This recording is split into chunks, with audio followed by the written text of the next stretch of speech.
Yan mga kabisyo, nagre-ready na si Sir Genesis na tinatali na kanyang motor at ipupull out na niya ngayon dito sa baluarte natin yung kanyang 10 feet single tire mga kabisyo. Mamaya paliwanag ko kung ano yung mga ginawang project dito.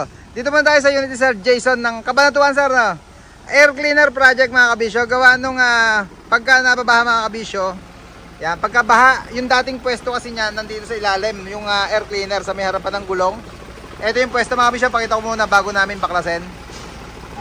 Yan, sige sir, paangat nga yung dumbox para makita nila yung tinakbuhan ng tubo ng air cleaner.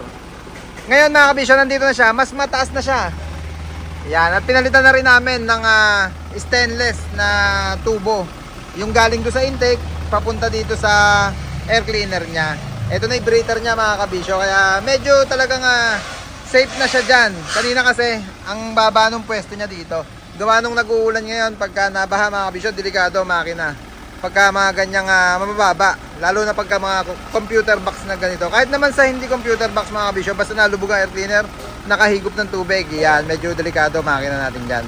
All goods na mga kabisyo, yan na yung air cleaner project natin. Yung air cleaner niya, yan pa rin yung ginamit mga kabisyo, yung stock niya. Sa madaling sabi mga kabisyo, tinaas lang natin, nilipat lang ng pwesto para safe na sa tubig. Sir Jason, okay na, pababa na. Yan. From Cabanatuan, si Sir Jason dumayo para doon sa lipat ng air cleaner sa mas safe na lugar. Ito na, Sir Genesis. Yan. From Tarlac, sir.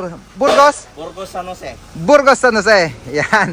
Aluminum siding mga kabisyo. Tinanggal na yung dating stock na aluminum. Ito na siya, yung brand new. Siyempre yung lock siding niya, yung spring type na plate or yung clip niya stainless na rin.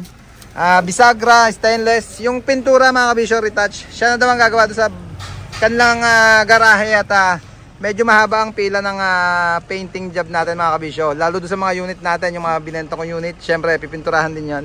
Kaya siya na daw, bahala. Baby chassis mga kabisyo. Dati kasi halos, Sir Genesis, ang baba dati nung halos sasayad na. Mga dos lang yung sa gulong. Ngayon mga kabisyo, ito na siya. Kahit mag-load sila ng mabigat, hindi na sasayad. Yung tapaludo dun sa gulong. Ay, speaking of tapaludo, bago na rin. Yung isang bali lang mga kabisyo. Medyo maligabok at kalalabas nga lang dun sa ating pinagpwestuhan sa unit niya. Itatrack wash muna ng bagya para mawala yung mga alikabok. At syempre nagpapahid kasi tayo ng diesel para hindi matalsikan yung mga stainless ng unit or yung accessories. Yung plate frame mga kabisyo ni stainless na natin. Yung step, eto mga kabisyo, binalot. Channel bar yan. Binalot na lang ng stainless. Okay naman mga kabisyo, ganda nung naging setup sa likod. Ayan, yan, lalo at nabago pa yung siding niya ngayon, paikot. Okay na yung unit ni Sir Genesis. Split manifold nga pala to. Dito muna tayo sa gilid. Nagtatali pa sila, paandar natin mamaya. Tapaludo harap, stainless na rin. 2-liner side grill. Ang usapan namin ni Sir Genesis noon na 3-liner. Ay masyadong mapupuno. Kaya sabi namin, parang mas cool pagka 2-liner lang, parang presko siyang tingnan. Ayan, saktong-sakto lang yung tindigan niya mga kabisyo. Sir, pa-start nga ako. Silipin ko din itong loob mga kabisyo. Yung loob ng cabin niya dati mga kabisyo, walang mga bracket. Ayan, Sir Genesis, binrakita na namin dito. Request niya, ayusin na yung mga bracketing ng upuan. At pinapolster na rin mga kabisyo. Itim siya na may diamond design, na may tahi-tahi, kulay pula. Yung tahi niya, double stitches mga kabisyo. Yan, pati yung upuan syempre. Mating, ito na yung bagong mating na nakakabit dito sa unit ni Sir Genesis ng Burgos. Tarlac, sir, no? Oo. Burgos, Barangay Burgos, San Jose, Tarlac City. Yan. Sir, pa-rev nga ako ng konti. Ito yung binidyo ko nung nakaraan. Patapak nga ng konti. Tinanggal na natin yung lagapak. Sa takbo siya mga kabisyo, lalo pag loaded dyan, maganda yan yung parang naglalagot-lagot na lang yung tunog niya. Konti pa, sir. Yung ayan. Ayun yung sipol na original yung ginamit natin. Ayan.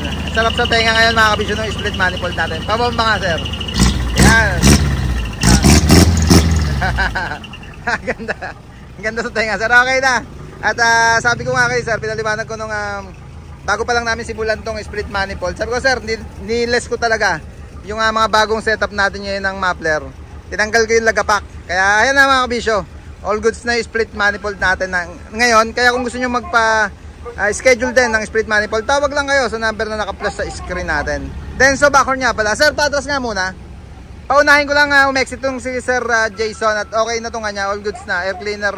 Lipat air cleaner. Yan. Patras muna, pre. Pasaray pinto. Yan. Yung Denso backhorn nga mga kabisyo. Yung sabi ko kanina. Yun pa yung isang ginawa. Kinabit dyan. 2 tones atras at preno. Yung backhorn natin na in-install sa unit ni Sir Genesis. Yan mga kabisyo. Brand new side grill. Ayan pala, side grill, siding, tapaludo likod, tapaludo harap, split manifold, plate frame, rear bumper, upholstery, at matting. Ito na Sir Jason pa-exit na. Sir, thank you po. Meron pa daw siyang 2 unit.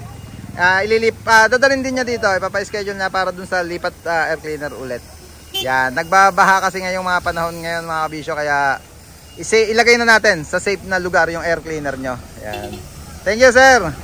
Okay lang naman yung kahit hindi stainless yung air cleaner mga kabisyo. Basta mailipat lang natin sa ligtas na lugar. Itataas lang natin bagya. Ito yung air cleaner naman ni Sir Genesis. Ayan, yung air cleaner na nilagay natin dito. Stainless na rin mga kabisyo. At saka yung mga nabanggit ko na clearance light shield duo, blue, green at yung amber color.